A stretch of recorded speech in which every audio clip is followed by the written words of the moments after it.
So we're going to continue off of the guillotine video. What I showed you last time is what most instructionals are going to tell you to do, which is capture a leg. And it makes sense because when you capture a leg, that prevents them spinning out. But in process of setting up capturing the legs, a lot of times that's where you can get some difficulty from your opponent and get them to working on their escapes. So what I like to do personally is more of a diving entry into the choke. It gets you there quicker, and also it gets your arms in deeper. So if you're having shorter arms, you're gonna have to do this one. For example, so if I'm here and I'm wrapping the neck, the deeper this does, the deeper my arm can go, the better, okay? When I have my hips facing towards my opponent, as you see my arms, my shoulders can only rotate so much. My hips are holding back my rotation. Whereas if I'm diving, I'm not worried about my legs. So as you see, I literally can get that in as deep as possible, okay? So how does this translate to an actual situation? So from here, again, we're always looking to heist if we can grab the neck, okay? I'm looking to push in. Coming up, I need head height and armpit height to be able to go for a guillotine. Instead of snapping down here, coming into the front head, stabilizing, and then going for the guillotine, you need to go for it immediately. If you ever get in this position here, everybody who's been training more than a couple months of jiu-jitsu, their hands is immediately going to go to their neck. So you're already a step behind. So if you do that, you're going to get people that are less experienced than you, and you're not going to be able to get the guillotine. It's just the nature of the position, and we'll have a double attack off of this with go behinds to the back if they defend the guillotine. But to go into the guillotine more, I got head height with my hip heist.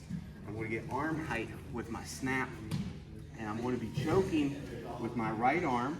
So my right ear is going to go to his right scapula. And while I'm doing that, I'm diving this arm in as deep as possible and not worrying about my legs. So I'm going to snap and dive into here. I'm going to slow this down so it looks like I'm doing it like the normal way, but I'm not worried about my legs at all. I'm looking to actually dive and land on my side. Since your arm is going in so deep, that turns his neck, and your weight coming in this direction, both those things are going to knock your opponent down so he lands on his side as well. So into here, like this, okay?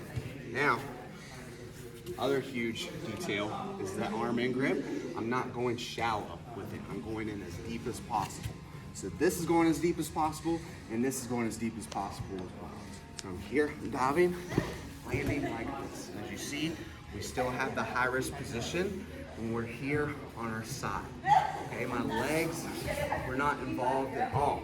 Okay, so to get the finish here, all I do is just make sure that my arm is as deep as possible. If you can grab your elbow here, this makes it much easier to get the choke. But if you can't reach that, you're just hugging your arms and gluing my head to the back. I'm going to try to capture his arm in any way, like an anaconda choke. Let's say, for example, his elbow or his hand is on the inside of my hips. All I'm going to be able to do is just capture the elbow here. And then it's just this hug in here and a slow isometric bicep curl. Just hold. It can take 5 seconds, it can take 30 seconds to get that submission. Okay, we're not cranking, we're not arching, we're not twisting, just a hug, slow bicep curl, okay? You're mostly going to get this in scrambles, okay? So for example, going back to the steering wheel sweep, we're here, it doesn't work, I'm coming up, I'm immediately diving for the position here. And as you see, I got that high risk position very quick. I got the arm here. Let's say this time his hand is on the inside or on the outside of my legs. I can actually trap this arm, and this makes it super tight. If you ever get to here, you can switch to an arm out grip, actually, okay? But do not switch to arm out if you're here, okay? Because he can start to bridge and start to spin out of this, and now I don't have control of him. And that's another reason why we're going in as deep as possible, because if my grip is shallow, he frames on my hips, bridges, tries to end up on the weak side of my chest. But that's the case when you're so extreme with them. Try to finish it. There's more advanced guillotine options that we can do when they're spinning out like that, but we'll go over in further series. So another example of hitting this is off of an overhook, and we're going to come back to this. Let's say we try to overhook sweep him, it's not working.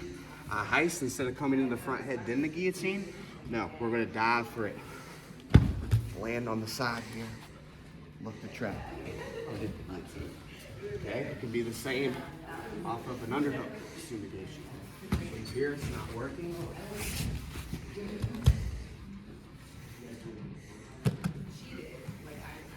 Okay, so when you're coming into position, we're not looking to get the high wrist, then get the legs. With this variation, you're diving for it immediately. And you can go for this in space. If you watch Marcelo compete, this is how he was hitting it mostly. He wasn't getting to the front head and then getting to the guillotine. He was doing wrestling scrambles here. And he was able to get to the position. One more detail, my hips are not facing the ceiling. I'm facing the side, and this arm is as deep as possible. If my hips face the ceiling, jolt bridges out. Okay? My hips are facing the side, bridge out. Really try as hard as you can. As you see, the deep grip, and also my hips facing the side make that difficult. If I go shallow grip and I'm on my side, go ahead and bridge out. As you see, we can do it. Okay? So diving in as deep as possible, landing on your side, compressing everything in, or grabbing the elbow, slow isometric bicep curl, capturing that arm is going to make it even tighter.